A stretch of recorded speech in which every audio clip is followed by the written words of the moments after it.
चलिए दोस्तों, तो इस वीडियो में हम स्टार्ट करते हैं एक्सरसाइज 5.1 का क्वेश्चन नंबर 2।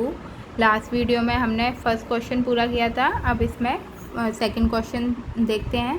तो सेकंड क्वेश्चन में दिया है, निम्नलिखित पदों में से प्रत्येक की परिभाषा दीजिए। क्या इनके लिए कुछ ऐसे पद हैं जिनमें परिभाषित करने की आवश्यकता है? वे क्या हैं और आप इन्हें कैसे परिभाषित कर पाएंगे? तो हमें ये 5 परिभाषाएं देनी है इन पांचों की, और इसमें ये भी देखना है कि इनके अंदर कोई ऐसे और शब्द हैं जिनकी परिभाषा दे सकते हैं, तो वो भी हमें लिखना है। तो चलिए हम देखते हैं बारी बारी से। तो सबसे पहले हमें दिया गया है समानांतर रेखाएं। तो समानांतर रेखाएं को सॉल्व करें पहले।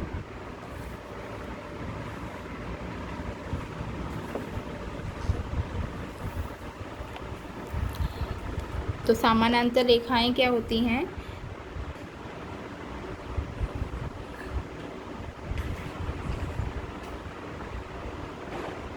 समांतर रेखाएं, समांतर रेखाएं में पहला क्या है, सेकंड का फर्स्ट पार्ट है ये।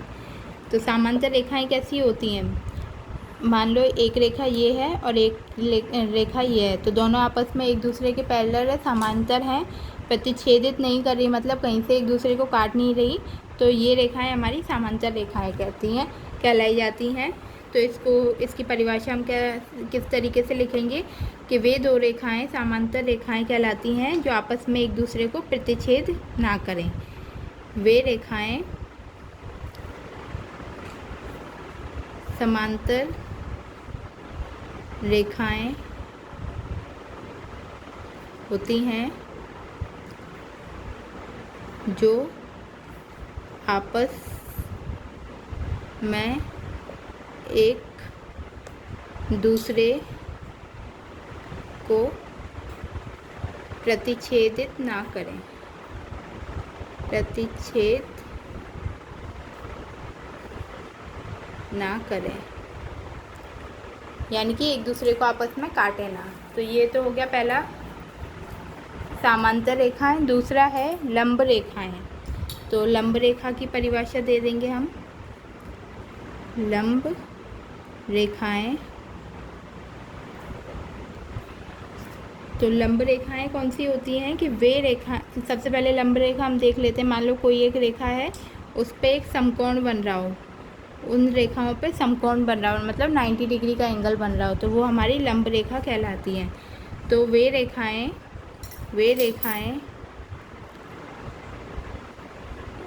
लंब रेखा होती हैं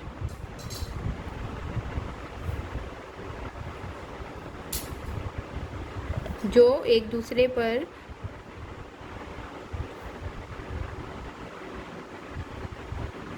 समकोण बनाती हैं,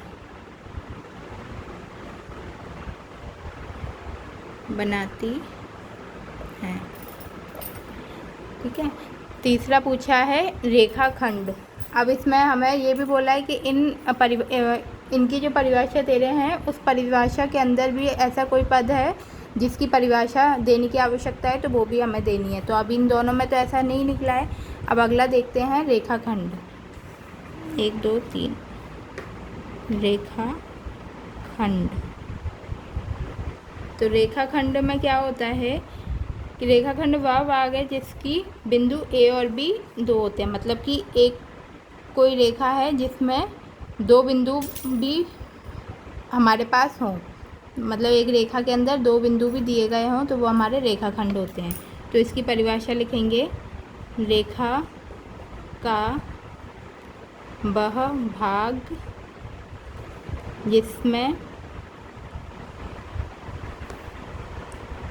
जिसमें बिंदु ए और बी हो, जिसमें अनंत बिंदु ए और बी भी हो सकते हैं, या और भी बहुत सारे बिंदु हो सकते हैं। तो जिसमें अनंत बिंदु ए और बी हो, ठीक है। तो अब इसमें क्या हो गया, रेखाखंड में एक नया पद मिल गया हमें, रेखा। तो उन्होंने उस पद की भी परिभाषा पूछी है, तो इस रेखा की भी हम परिभाषा लिख सकते हैं। तो रेखा क्या होती है? एक रेखा चौड़ाई रहित लंबाई होती है, मतलब कि कोई भी एक लाइन जिसमें चौड़ाई नहीं होती, सिर्फ लंबाई होती है। तो रेखा को हम परिभाषित कर सकते हैं कि एक रेखा चौड़ाई रहित लंबाई होती है।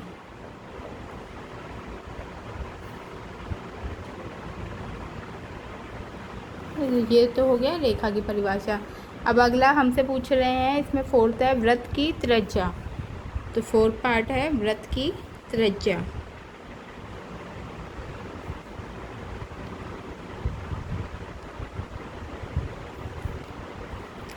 तो वृत्त की त्रिज्या क्या होती है कि मान लो एक ये वृत्त है और केंद्र यानी कि सेंटर से ये जो पूरी परिधि तक की लंबाई, ये पूरी वृत्त की परिधि है। तो सेंटर से लेकर यहाँ तक की जो उसकी परिधि है, जो उसकी लंबाई है, वो हमारी वृत्त की त्रिज्या होती है। तो इसको किस प्रकार से लिखेंगे? केंद्र से वृत्त की परिधि तक की दूरी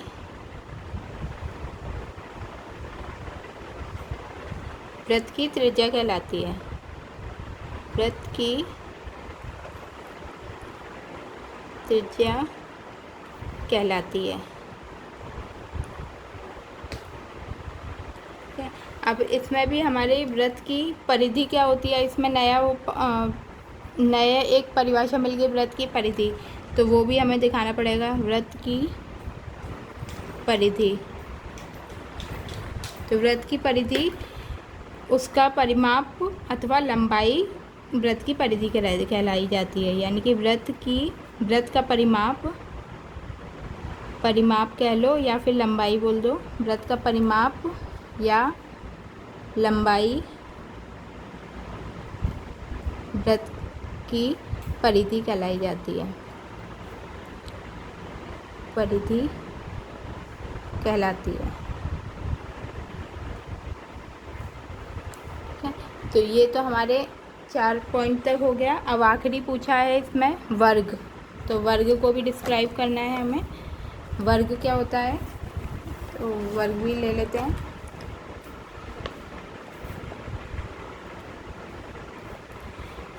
तो वर्ग में सबसे पहले एक ऐसा वर्ग हमें पता है कि ऐसा एक इस टाइप का इसका फिगर होता है जिसकी चारों भुजाएं बराबर होती हैं। वर्ग का फिगर इस टाइप का होता है जिसकी चारों भुजाएं आपस में बराबर हैं और जिसके कोण भी आपस में बराबर होते हैं। ये कोण भी आपस में बराबर होते हैं, तो वर्ग होता है। तो वर्ग को इस तरीके से लिख सकते हैं, वह चतुर्भुज,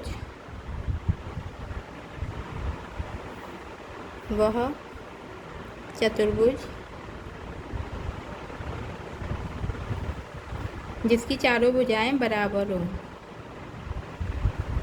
चारों भुजा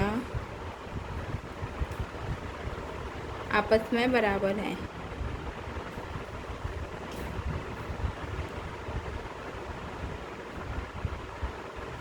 तथा प्रत्येक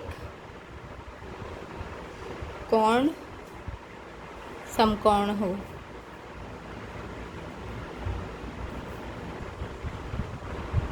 तो ये तो वर्ग कहलाया जाता है। अब इसमें भी एक नया वर्ड आ गया, कोण। तो कोण क्या होता है, मान लो एक बिंदु है, उससे 2 लाइनें हमने अलग अलग खींची, तो उनके बीच में बनने वाला ये कोण कहलाया जाता है। तो इसकी भी परिभाषा लिख दो। एक अभिनिष्ट बिंदु वाली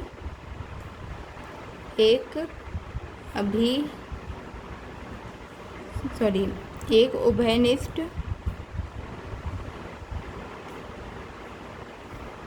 बिंदु वाली 2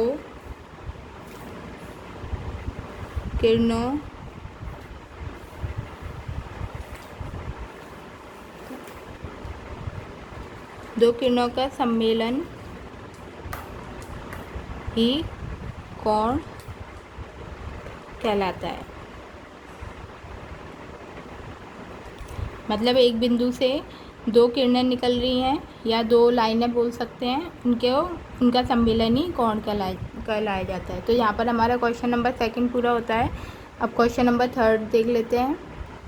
चलिए, तो 3 क्वेश्चन है, नीचे दी हुई अभिधारणाओं पर विचार कीजिए। तो पहला दिया है, दो भिन्न बिंदु ए और बी दिए रहने पर एक तीसरा बिंदु सी ऐसा विद्यमान है जो ए और बी के बीच में स्थित है। तो पहला तो इसकी अभिधारणा ये हो गई।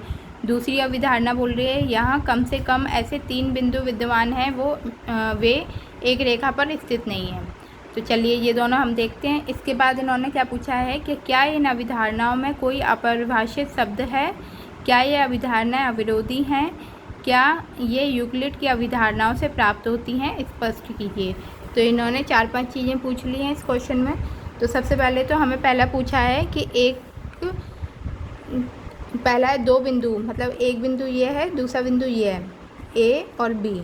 इन दो बिंदुओं के बीच में एक तीसरा बिंदु सी भी विद्यमान है। तो पहली लाइन तो ये बोल रही है, और दूसरी बोल रही है, दूसरे पॉइंट में पूछा है, यह कम से कम ऐसे 3 बिंदु विद्यमान हैं जो वे एक रेखा पर स्थित नहीं है। मतलब कि ये दो बिंदु तो एक रेखा पर हैं, तीन बिंदुओं की बात कर रहे हैं, जो कि तीसरा बिंदु जो है वो यहाँ पर उपस्थित नहीं है, मतलब इस रेखा पर उपस्थित नहीं है। तो वो या तो ऊपर भी हो सकता है या नीचे भी हो सकता है। तो इस तरीके से ये 2 पॉइंट तो ये हो गए। इसके बाद पूछा है, क्या इन अभिधारणाओं में कोई अपरिभाषित शब्द है। तो हाँ, इनमें अपरिभाषित शब्द है रेखा और बिंदु। तो इसमें इस तरीके से लिख देंगे कि इन अभिधारणाओं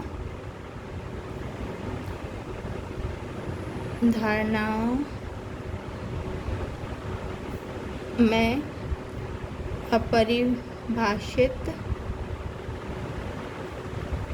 शब्द रेखा और बिंदु हैं। ठीक है। फिर इसके बाद पूछा है इन्होंने, क्या ये अभिधारणाएं अविरोधी हैं।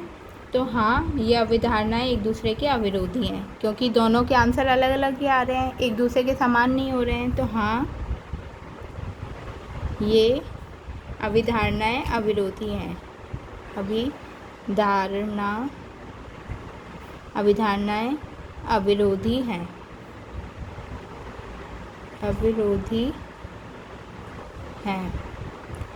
ठीक है। फिर इसके बाद पूछा है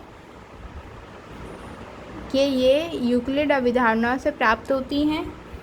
तो नहीं, ये अभिधारणाएं यूक्लिड अभिधारणाओं से प्राप्त नहीं होती। नहीं, ये अभिधारणाएं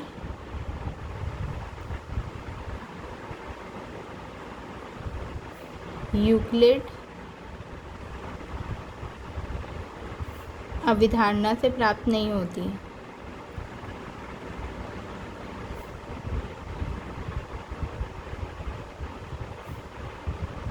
नहीं होती,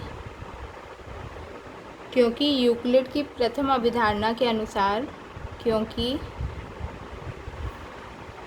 यूक्लिड की प्रथम अभिधारणा के अनुसार दो भिन्न बिंदुओं से होकर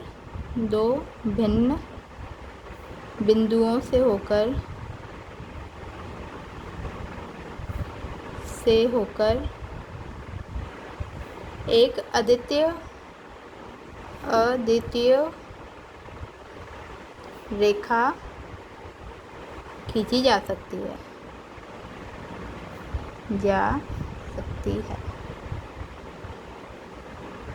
तो यहाँ पर हमारा क्वेश्चन नंबर 3 पूरा हुआ।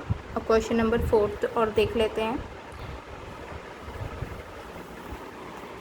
तो क्वेश्चन नंबर 4 में पूछा है, यदि दो बिंदु ए और बी के बीच एक बिंदु सी ऐसा स्थित है कि ए सी बराबर बी सी है, तो सिद्ध कीजिए कि ए सी बराबर 1/2 ए बी है। एक आकृति खींचकर इसे स्पष्ट कीजिए।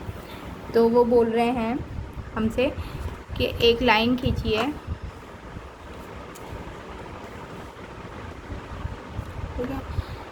तो इसमें ले लेते हैं हल फोर्थ का कि मान लो एक ये लाइन है, इसमें ए और बी और एक दूसरा पॉइंट है सी। तो यहाँ पर क्या बोला है कि ए बी जो है वो ए सी और बी सी के बराबर है। ठीक है, अगर ये मान लें ए सी और बी, ए सी प्लस बी सी बराबर क्या होगा, ए बी के बराबर होगा। तो इसको इस तरीके से लिख सकते हैं, ए सी बराबर बी सी। ये तो हमें दिया ही गया है, दिया है क्वेश्चन के अनुसार। ठीक है, अब इसमें दोनों तरफ, अगर हम इन दोनों तरफ ए सी को जोड़ देंगे, दोनों तरफ ए सी को जोड़ने पर तो ये क्या हो जाएगा, ए सी प्लस ए सी बराबर ए सी प्लस बी सी। तो ए सी प्लस ए सी बन के 2AC हो जाएगा। और ये देखिए ए सी प्लस बी सी किसके बराबर है, ए बी के बराबर है। तो ए बी के बराबर हो रहा है ये। तो इधर लिख भी देंगे ए सी प्लस बी सी बराबर किसके है, ए बी के। क्यों, क्योंकि आपस में दोनों एक दूसरे के संपाती हैं। ए सी प्लस बी सी जो है वो ए बी के बराबर हैं, यानी कि ए बी जो है इसके संपाती है। तो इसलिए इधर लिख देते हैं संपाती, जिससे कंफ्यूज ना हो, संपाती है। तो ये ए बी के बराबर हो गया। अब बस ये 2 इसके इधर चला जाएगा, ए सी बराबर तो 1/2 ए बी। तो यहाँ पर हमारा ये प्रूफ होता है। ठीक है, तो ये इस इधर हमारा सेकंड, थर्ड और फोर्थ क्वेश्चन कंप्लीट होता है इस वीडियो में। अगले वीडियो में हम आगे के क्वेश्चन सॉल्व करेंगे। जब तक के लिए धन्यवाद।